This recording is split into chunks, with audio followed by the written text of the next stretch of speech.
दोस्तों, किसी को बुरा बोलना, चुगली करना, बुराई करना, जलन व ईर्ष्या का भाव रखना, ये सब आपकी तरक्की व खुशियों को रोक देते हैं, आपके जीवन में गहरा प्रभाव डालते हैं। क्या भाग्य में लिखा कभी मिट सकता है? आज की इस सुंदर कहानी में आपको पता चलेगा कि जो कुछ भी हमारे जन्म से पहले लिखा जा चुका होता है, क्या उसको मिटाया जा सकता है? अगर आप यह सब कुछ जानना चाहते हैं तो इस सुंदर कहानी को कृपया अंत तक जरूर सुनें। दोस्तों, यह कहानी बड़ी ही शिक्षाप्रद, महत्वपूर्ण और ज्ञानवर्धक है। मेरा आपसे निवेदन है कि कहानी के अंत तक हमारे साथ में बने रहना। ते हुए कहानी शुरू करते हैं। प्राचीन समय की बात है। एक गांव में रामू नाम का गरीब किसान रहता था। उसके परिवार में सिर्फ वह और उसकी पत्नी रहती थी। किसान के घर में बहुत समय के बाद एक लड़के का जन्म हुआ। किसान और उसकी पत्नी बहुत खुश थे। सभी आसपास के लोग किसान को बधाई देने के लिए आ रहे थे। एक दिन सुबह का वक्त था। तभी किसान के घर के बाहर से एक साधु ने भिक्षा के लिए आवाज लगाई। किसान के घर में आज खुशी का दिन था, इसलिए उसने साधु महाराज को अंदर बुला लिया और उन्हें बैठने के लिए कहा। जब साधु महाराज बैठ गए तो किसान ने साधु महाराज से कहा, महात्मा जी, हमारे घर में बहुत समय के बाद बच्चे का जन्म हुआ है। आप कृपया करके इसका नामकरण कर दीजिए।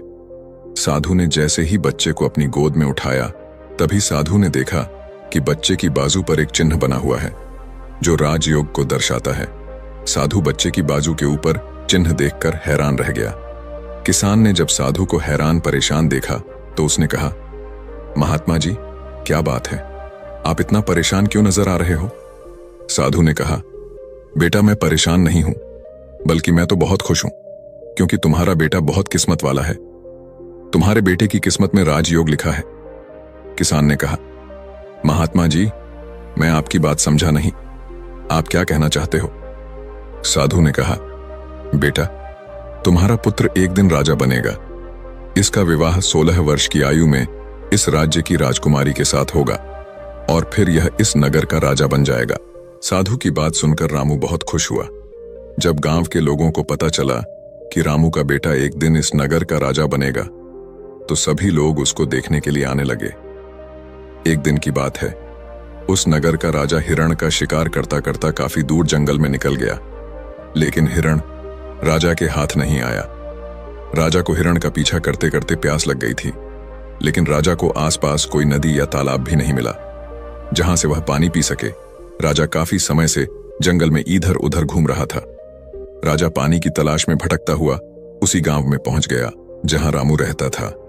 तभी राजा की नजर एक महात्मा के ऊपर पड़ी। राजा ने महात्मा से पानी मांगा। महात्मा ने राजा को रुकने के लिए कहा और अपनी कुटिया के अंदर से पानी लेने के लिए चले गए। महात्मा ने पानी लाकर राजा को दिया। राजा पानी पीने लगा। पानी पीने के बाद राजा ने देखा कि बहुत सारे लोग बाहर इकट्ठे होकर जा रहे थे। राजा ने महात्मा से उन लोगों के बारे में पूछा तो महात्मा ने कहा, यह सभी रामू के घर जा रहे हैं, क्योंकि उसके घर में एक बहुत ही किस्मत वाला बच्चे का जन्म हुआ है और एक साधु बाबा ने उसके बारे में भविष्यवाणी की है।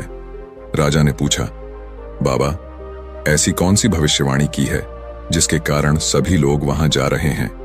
महात्मा ने कहा, साधु बाबा ने बताया है कि जब रामू का बेटा 16 साल का होगा तो उसका विवाह इस राज्य के राजा की पुत्री के साथ होगा और उसका पुत्र इस राज्य का राजा बनेगा। महात्मा की बात सुनकर राजा को बहुत गुस्सा आया कि आखिर एक मामूली किसान का बेटा उसकी पुत्री के साथ विवाह कैसे कर सकता है। राजा ने महात्मा से कहा, महात्मा जी, मैं ही इस राज्य का राजा हूं और आप क्या सोचते हो, एक मामूली किसान के बेटे के साथ मैं अपनी बेटी की शादी कर दूंगा? महात्मा ने कहा, राजन, जो इस बच्चे के भाग्य में लिखा है उसे कोई नहीं मिटा सकता। राजा को अपनी ताकत पर बहुत घमंड था। उसने कहा, महात्मा जी, मैं भगवान का लिखा हुआ आपको मिटाकर दिखाऊंगा। महात्मा ने मुस्कुराते हुए कहा, राजन, मैं भी यही हूं और आप भी यही हैं, देखते हैं। राजा ने महात्मा को प्रणाम किया और वापस अपने राजमहल चला गया। रात को राजा को नींद नहीं आ रही थी। वह यही सोच रहा था कि किसी भी हालत में उस साधु की भविष्यवाणी को सच नहीं होने देनी है। अगले दिन राजा अपना वेश बदलकर रामू के गांव में पहुंच गया। लोगों से पूछता पूछता राजा रामू के घर पहुंचा। राजा ने रामू के घर के बाहर जाकर उसे आवाज लगाई। रामू उसकी आवाज सुनकर घर से बाहर आया और उससे पूछा, आप कौन हो और किस लिए आए हो? राजा ने कहा, मैं सेठ हूं और मेरे खुद के कपड़े का व्यापार भी है और पास के ही गांव में रहता हूं। मैंने लोगों से सुना है कि तुम्हारे घर में एक तकदीर वाला बच्चे का जन्म हुआ है और उसकी किस्मत में राजयोग लिखा हुआ है। रामू ने कहा, हां सेठ जी, आपने सही सुना है। राजा ने रामू से कहा, अगर तुम बुरा ना मानो तो एक बात कहूं। रामू ने कहा, हां सेठ जी बोलो। राजा ने कहा, तुम अपना बच्चा मुझे दे दो, इसके बदले में मैं तुम्हें बहुत सारा धन दूंगा और तुम्हारे बच्चे का पालन पोषण भी करूंगा। रामू की पत्नी ने कहा, नहीं सेठ जी, मैं अपना बच्चा आपको नहीं दे सकती। राजा ने कहा, तुम एक मामूली से किसान हो, तुम अपने बच्चे का पालन पोषण अच्छी तरह से कैसे कर सकोगे? रामू ने सेठ की बात सुनकर कहा, हां सेठ जी, आप ठीक कहते हो, हम इस बच्चे का पालन पोषण अच्छी तरह से नहीं कर सकेंगे। रामू की बात सुनकर उसकी पत्नी ने कहा, ठीक है सेठ जी, मैं आपको अपना बच्चा देने के लिए तैयार हूं, लेकिन जब यह 16 साल का हो जाएगा तब आप मुझे इसे वापस कर दोगे। राजा ने कहा, हां ठीक है, जब तुम्हारा बच्चा 16 वर्ष का हो जाएगा तो मैं इसे तुम्हें वापस कर दूंगा। यह कहकर राजा ने बच्चे को ले लिया और वहां से चला गया।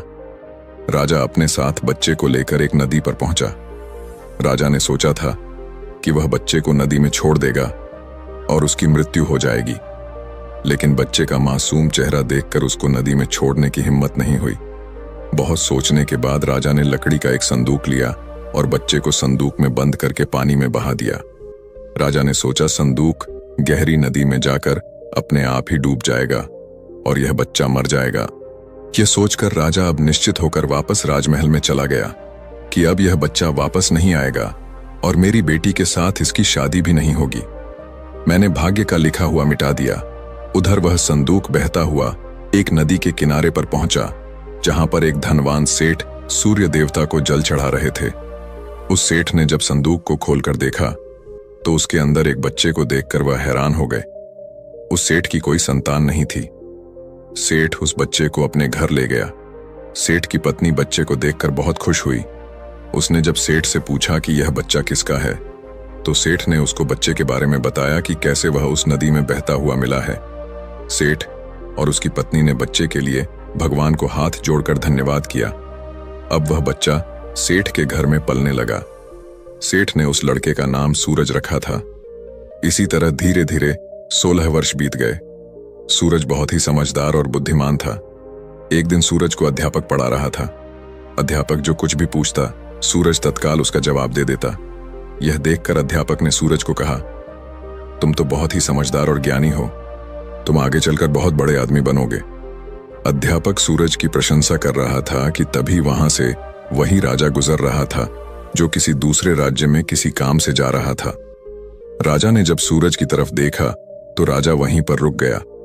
राजा ने सूरज से पूछा, बेटा तुम कौन हो और कहां रहते हो और तुम्हारे पिताजी का नाम क्या है? सूरज ने कहा, महाराज मैं सेठ हीरालाल का पुत्र हूं। यह पूछकर राजा वहां से चला गया। अपना कार्य करने के पश्चात राजा जब वापस आया तो वह सेठ हीरालाल के घर गया और उसने हीरालाल से कहा, तुम्हारा बेटा बहुत ही समझदार और बुद्धिमान है।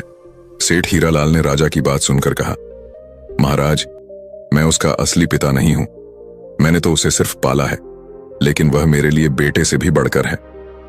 राजा ने सेठ हीरालाल से पूछा, क्या यह लड़का आपका पुत्र नहीं है? तो फिर यह लड़का आपको कहां से मिला?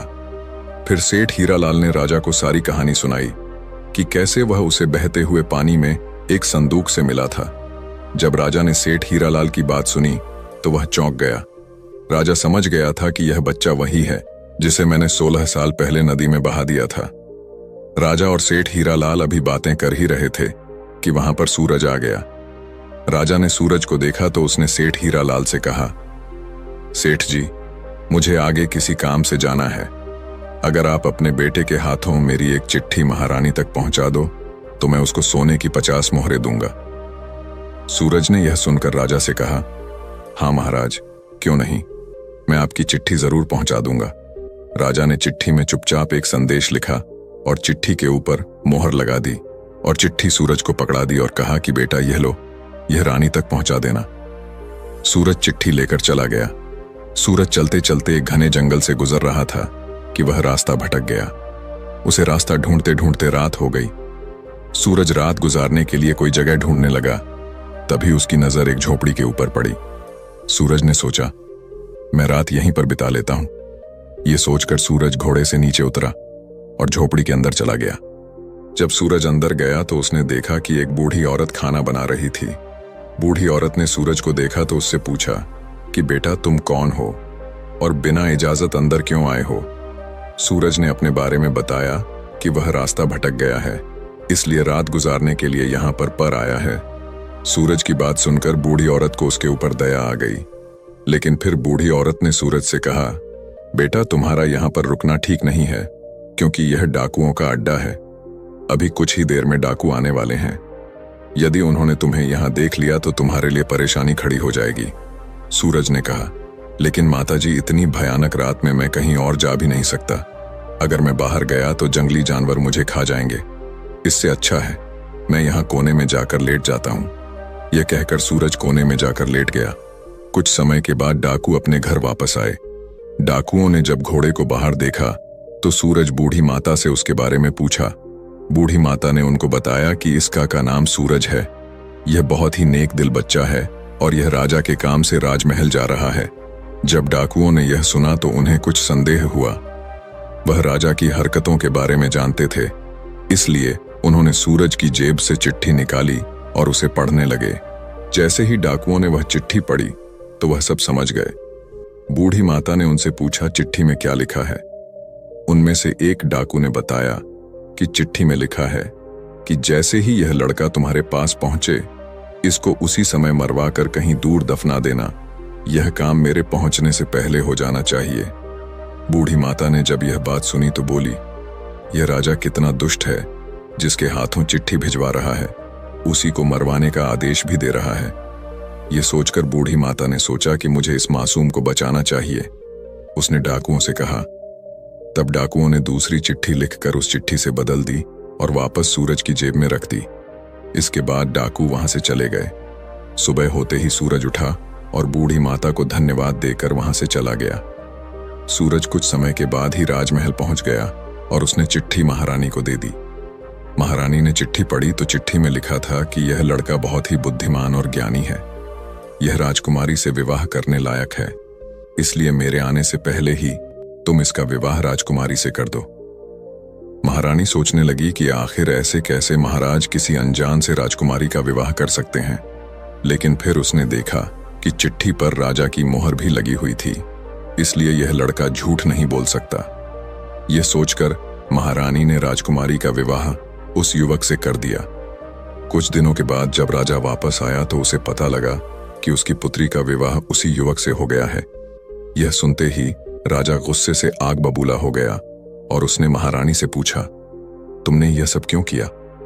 तब महारानी ने बताया कि महाराज, जैसा कि आपने चिट्ठी में लिखा था, मैंने वैसा ही किया है। राजा ने महारानी को चिट्ठी दिखाने के लिए कहा। जब महारानी ने चिट्ठी दिखाई तो राजा ने चिट्ठी में कुछ और ही लिखा पाया। यह देखकर राजा ने गुस्से में सैनिकों को कहा, जाओ और जाकर सूरज को पकड़ कर लाओ। सैनिक तुरंत गए और सूरज को पकड़ कर ले आए। राजा ने गुस्से में सूरज से कहा, तुमने धोखे से मेरी पुत्री के साथ विवाह तो कर लिया, लेकिन मैं तुम्हें अपना दामाद स्वीकार नहीं करूंगा। सूरज ने राजा की बात सुनकर कहा, लेकिन महाराज, मैंने तो आपके साथ कोई धोखा नहीं किया है। राजा ने सूरज की बात सुनकर कहा, तुम मुझे भी बेवकूफ बनाना चाहते हो, लेकिन मैं तुम्हें अपना दामाद स्वीकार नहीं करूंगा। अभी दोनों की बात चल ही रही थी कि एक सैनिक ने आकर राजा से कहा, महाराज, बाहर एक महात्मा आए हैं, वह आपसे इसी समय मिलना चाहते हैं। राजा ने महात्मा को अंदर लाने का आदेश दिया। महात्मा जी अंदर आए तो राजा ने उठकर उनको प्रणाम किया और उनके आने का कारण पूछा। महात्मा ने कहा, राजन, लगता है आपने मुझे पहचाना नहीं। राजा ने कहा, नहीं महाराज, मैंने आपको नहीं पहचाना। नहीं, महात्मा ने मुस्कुराते हुए कहा, राजन, मैं वही हूं जिसे तुम आज से 16 वर्ष पहले भाग्य का लिखा मिटाने की बात बोलकर आए थे। जैसे ही महात्मा ने यह बात कही, राजा एकदम से चौंक गया। उसे सब कुछ याद आ गया। महात्मा ने मुस्कुराते हुए कहा, क्यों राजन, भाग्य का लिखा मिटा दिया? राजा ने आंखें नीची करके कहा, नहीं महात्मा जी, मैं भाग्य के हाथों हार गया। महात्मा ने कहा, राजन, भाग्य के हाथों कोई नहीं जीत सकता, इसलिए अब सूरज को अपना दामाद स्वीकार करो और अपना राजपाट उसको सौंप दो। राजा ने कहा, महात्मा जी, जैसा आपने कहा है वैसा ही होगा। राजा को समझाकर महात्मा जी वहां से चले गए। राजा ने सूरज से माफी मांगी और सारा राजपाट उसको सौंप दिया। तो दोस्तों, कैसी लगी आपको ये कहानी? आप हमें कमेंट सेक्शन में जरूर बताना, और अच्छी लगी हो तो इस चैनल को सब्सक्राइब जरूर कर लेना। तो चलिए मिलते हैं ऐसी ही कोई नई कहानी में। तब तक के लिए अपना ख्याल रखें। धन्यवाद और नमो बुद्धाय।